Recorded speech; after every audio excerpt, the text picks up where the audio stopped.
Shri Jnaneshwari, Shri Ganeshaya Namaha, Shri Saraswatyai Namaha, Shri Gurubhyo Namaha, Shri Gopal Krishnaya Namaha.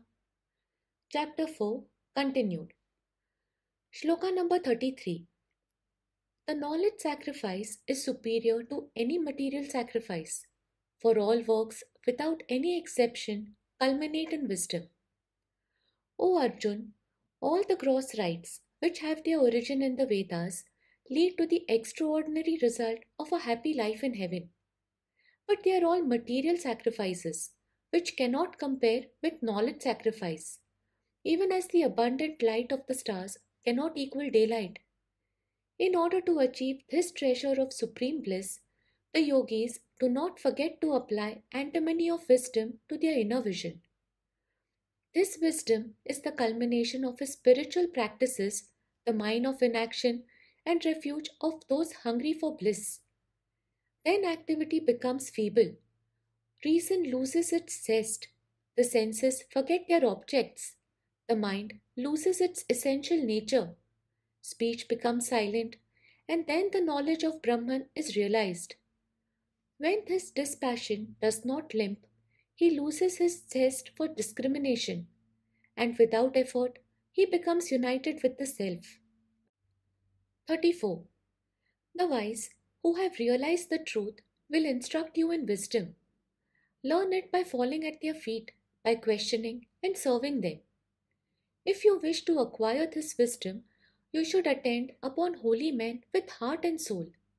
You can enter their home of wisdom through the threshold of service. You should win their confidence by attending upon them. You should fall at their feet with body, mind, and soul and enter their service without pride. Then they will tell you, when questioned, whatever you wish to know. When your mind becomes enlightened, it will not succumb to desire. 35. Knowing thus, you will not be confused ever again. Then you will realize without exception all beings within yourself and me. When your mind becomes enlightened with their instruction, it will become fearless and without doubt worthy of Brahman. Then you will always see all creatures along with yourself in me. When you win the favor of your good teacher, O Partha, then wisdom will dawn upon you and dispel the darkness of delusion. 36. Even if you are the worst sinner among all sinners, still you will cross over all sins by the lifeboat of wisdom. Even if you are the mine of sin, the sea of infatuation, or the mountain of delusion, all these are trifles before the power of wisdom. Wisdom possesses such splendid power. Look, if this world appearance, which is the shadow of the formless God, does not last in the light of wisdom, how can your mental impurities last? It is improper even to say this. There is nothing so grand in this world as wisdom. 37. Even as the blazing fire reduces fuel to ashes, so the fire of wisdom burns all actions. Is it difficult for the whirlwind of dissolution to scatter the clouds when it can blow away the smoke coming out of the world destroying fire? Or will the fire, fanned by the whirlwind, which can even burn water, be extinguished by hay or firewood? 38. There is nothing so purifying on earth comparable to wisdom.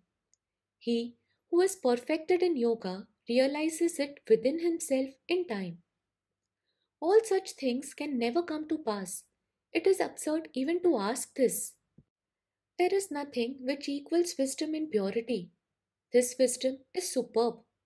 What is there to match it, as there is nothing else but the conscious self? If the sun's reflection can equal the splendor of the heavens, or one can hold the heavens in one's arms, or find a measure sufficient to weigh the earth, O Arjun, then you will be able to find the like of wisdom. Thus, even if we consider it from any angle, we have to admit that the purity of wisdom lies only in wisdom. When one is asked what nectar tastes like, one can only answer that it tastes only like nectar. So one can give only the simile of wisdom to wisdom. To say anything more than this is simply waste of time. Now I shall tell you how to acquire this wisdom. So Arjun, please pay your attention. 39. The man of faith attains to wisdom, being devoted to it and restraining his senses. Having attained wisdom, he soon finds the highest peace. He who experiencing the sweet bliss of the self loathes the sense objects and scoffs at the senses, who neither discloses his thoughts to the mind nor ascribes himself the actions of Prakriti, and who is happy being possessed of faith. Then wisdom, which is full of peace, comes in search of him. When this wisdom settles down in his mind, conducting to peace, the knowledge of the self spreads and fills his mind. Then wherever he casts his eyes, he discovers peace and loses all sense of mine and thine. In this way, the seed of wisdom grows faster and faster. It is beyond description. 40. He who is ignorant, unbelieving, and skeptical perishes. There is neither this world nor the next, nor happiness for the man of doubt. Look, if a person is not fond of wisdom, what can one say about his life? Death would be better than that, like a house which is vacant or a body which is lifeless. Is his life full of delusion and devoid of wisdom? Even if one has not attained his wisdom but longs for it, he stands a fair chance of acquiring it, let alone the desire for knowledge.